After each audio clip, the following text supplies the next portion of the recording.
G'day champions, Shark Eyes back once again, and today we're going to be looking at the G.I. Joe Classified Series, Dreadnought, Road Pig, and Rawkus. So, I know a fair few have already probably seen the reviews on this, but guess what? Here's another one. So let's get cracking!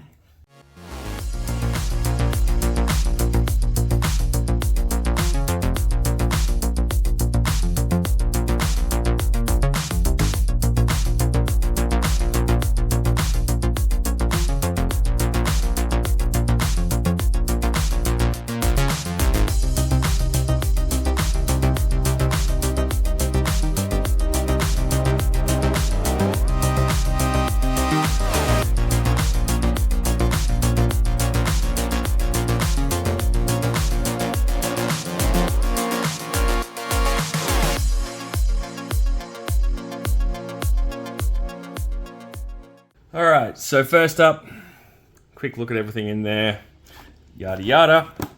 Number 135 in the line. We'll have a look at the art here, and they've leaned heavily into the masked version. And you've got a nice look at the Dreadnought tattoo across the belly, as well as Rawkus looking like a mean hound. On the back, we get another look at the Dreadnought's garage. There is a teddy bear there, if anyone gets that reference. A couple of close-ups here. We'll look at those things more so shortly in person. And that's pretty much it. We'll quickly dance down to here and see if you can have a look at these. Alright, so on the left to right, Mercenary, level 2. Melee weapons, level 3. Strength, level 4. And hand-to-hand combat, level 3. So, he is a badass big Dreadnought. And we're going to compare him to some other Dreadnoughts later on. But for now, let's open this up. Okay, so before we get into the figure and his accessories, I'll do a little comparison of Rawkus to Junkyard. Now, first up, it is the same buck as Junkyard, and you can see they are the same height, and the difference obviously being in the face sculpts, because of course one is a Rottweiler and the other one is an Amstaff. So you get the alternate good boy and angry boy faces. And it's pretty cool. Now, I don't know if Road Pig really needed a sidekick, but, you know, Norgahide's got a couple, and I guess Lenny and Co. figured, why not add another animal companion into the line? And I'm all about that, especially it being a dog. And some might say, well, why is he as big as a Rottweiler? Well, let me tell you, I've seen some American stuffies that are huge. So, and there's Rotties that are on the small side, as well as Amstaffs that are on the small side. But that's the figure straight out of the box. I haven't manipulated it at all. You can see that he's standing really well. So let's have a closer look at him. Now, I know there was a bit of conjecture about the face sculpts, but let me tell you, I'm impressed. Look at the 5 o'clock shadow that you see there. And over here, you can see that he's got, I think it's a razor blade earring, something like that, I could be wrong. And he's got his flat top with the dyed side bits, which looks awesome, as does the skull pauldron here, which is a nice touch. This whole piece is fantastic, actually. It fits really snug. It's not sliding around. We'll have a look at his tattoo, which looks a little bit illegible. Like, it's not easy to read, which is interesting. I don't know if anyone else's has turned out like that, but yeah, it looks like a shoddy tattoo job. Which, look, you know, having had tattoos myself, some tattooists are better than others, but I don't think that's supposed to look like that. Going to the Anarchy tattoo, which, of course, came with this guy as well. And you've got this other one here. Just trying to see if I can get a close-up of that. It might be a bit hard to read. But yeah, there's that one too. And he's got a couple on this arm. There and there. Codpiece. Because, you know, Copperhead can't be the only one with the codpiece.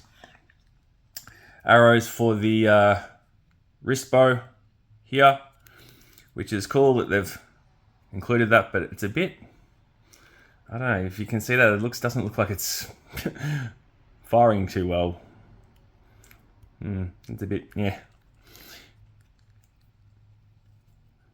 This has got a really nice feel to it, this figure, I'm not going to lie.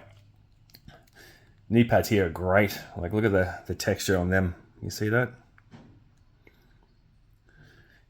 Yeah, this is a hell of a figure. And you can see that Lenny really, really, really, really, really wanted to put a lot of love into this one.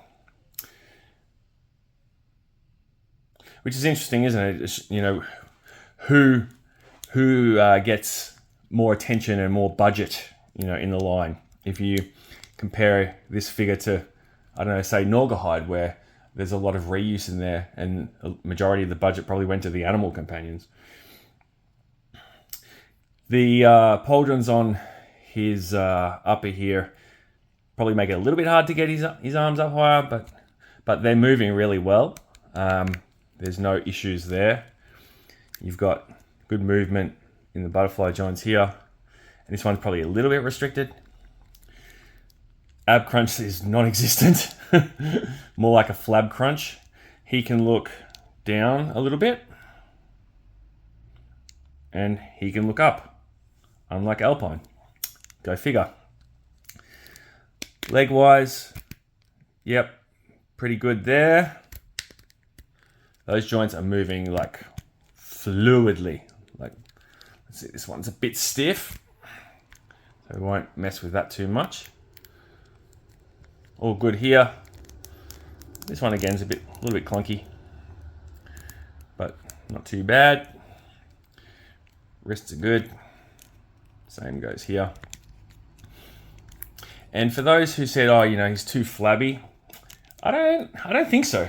Like, Road Pig as a character is a big unit. Like, I think it works. I don't see him as being a big, like, you know, like the Blob from the Marvel universe or anything. Like, people just need to calm down a little bit, I think.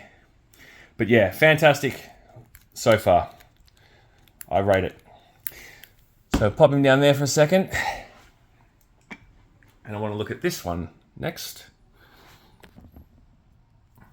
Because, you know, I saw some people saying, oh, it's Wreck-It Ralph. There is nothing wrong with this head sculpt. Nor is there anything wrong with this one. They look great. And he doesn't look derpy. And if there is a contrast in the facial expressions, it's important to remember that Road Pig was not just Road Pig, he was also Donald. If you've read the comics, you'll understand where I'm coming from. It's almost like a split personality disorder. So there's that also. But they look fantastic. So you can kick rocks on that front. Anyone who's complaining about that. Accessory-wise, we've got the shield, which of course came with Shockwave, but different decos and tampos on there, which are a nice touch. You know, the original figure came with the hockey pad sort of shield, which they've done away with for this release. And, you know, it makes sense that he'd get in trouble with the law, and he would have perhaps taken this from some riot police and repurposed it. So it's good reuse as far as I'm concerned. And for this release, it is very much little reuse, so there's that also. Next up, you've got this face mask here, which is pretty Mad Max-esque. I wonder if I'll use this much, maybe. I'll see how it looks once I've popped it on. Extra set of hands for throwing down. Pretty self-explanatory. He's got this hook, which is similar to the one that came with Crockmaster, but it's completely different. Again, new sculpt, I believed, which is interesting to add to it. Why not?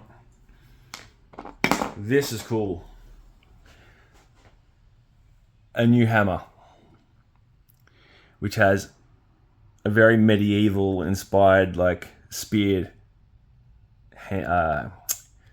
tip here. Nice grip here. And this is like really, really nice. Like, obviously it's in the shape of a boar, but just the deco on it is really nice. This is a nice piece. I like it.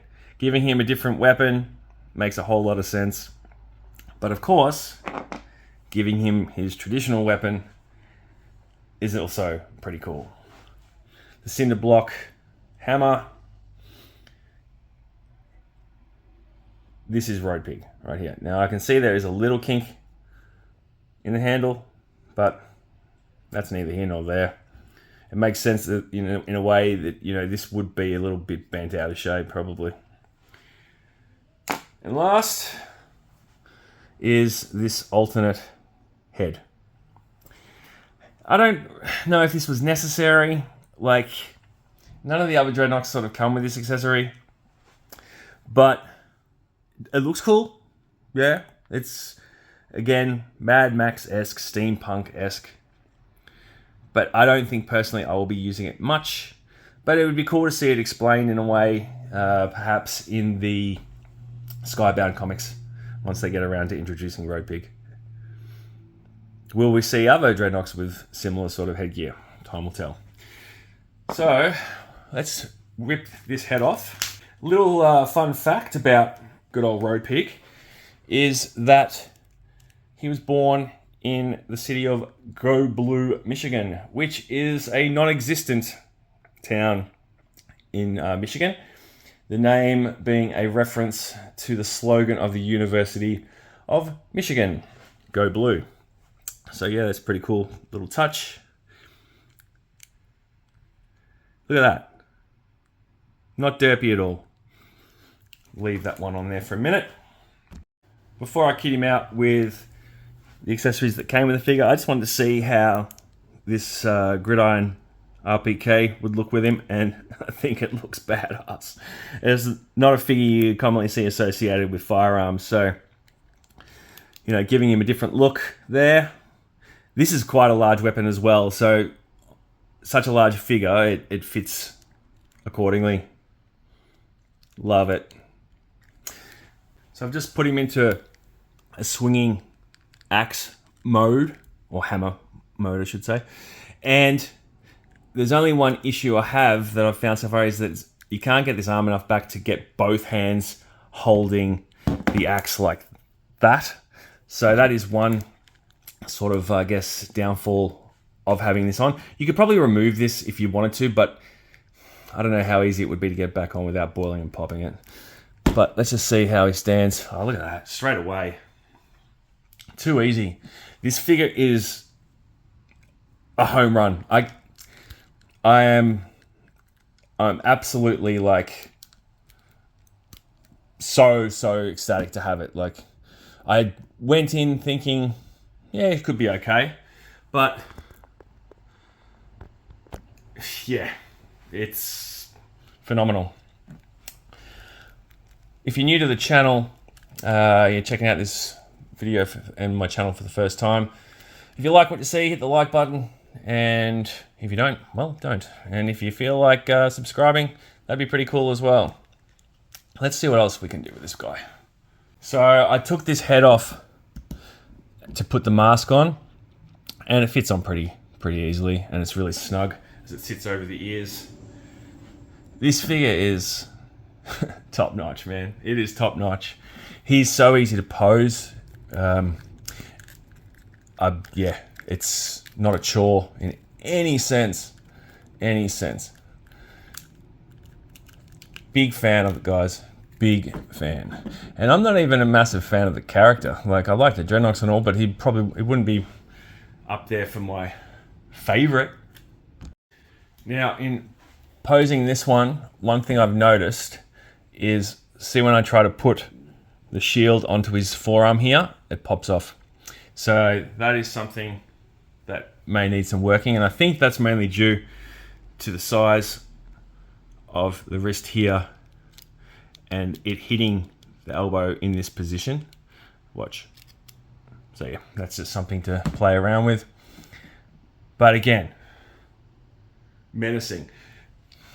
This head, yeah, like, I don't think I'm sold on it. But that could just be the purist in me. But again, it's nice to have options, and a lot of work has gone into the detailing of it. It's pretty nuts. But yeah, man, this figure is top notch. Now, those of you familiar with the comics will know that Road Pig is quite enamored with his fellow gang member Zorana. So I figured I'll just chuck her on top of his shoulders and see how easy it is to pose. And you can see that not a problem at all. So yeah, very cool. And let's see how he compares in terms of height to a couple of other large Cobra members. And he is taller than both of them. So there you go. And it would be amiss of me if I didn't have the obligatory group shot of the Dreadnok members thus far. And as you can see, those ranks are filling out very, very nicely. Except for Buzz's sunglasses, they suck. So as you can see, I've got him here with the crossbow arm extended out and the big meat hook. Again, you know, a couple of little optional extras weapon-wise. Very cool.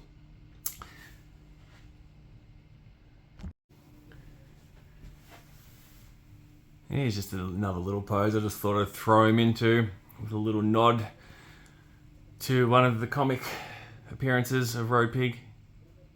If you know, you know. And that's it, folks. That's Road Pig and Rawkus. I hope you enjoyed the review as much as I enjoyed opening this set. You know, final thoughts. This set is bang for your buck. It is possibly one of the best deluxe sets that Hasbro has blessed us with since the beginning of the line. I can't think of another one off the top of my head that exceeds this. I think it's better than Mutton Junkyard, definitely better than the Norgahide set. And you know, obviously both of those have animal companions in them, and I'm just basing it off everything overall. Massive inclusion to the line. You want it in your collection, even more so, of course, if you're a fan of the Dreadnoks. And yeah, I can't say enough good things about it. That's pretty much it. So if you enjoyed the review and you want to go back and check some of my other reviews, feel free to do so. I recently reviewed Quarrel and Night Force Falcon, and I did the Alpine just yesterday. So I'm on a bit of a roll here, and I might even have one more coming later this week. We'll see. So anyway, thanks for watching. Take care, be good to one another, enjoy your toys, and say hello to your dogs for me. Peace.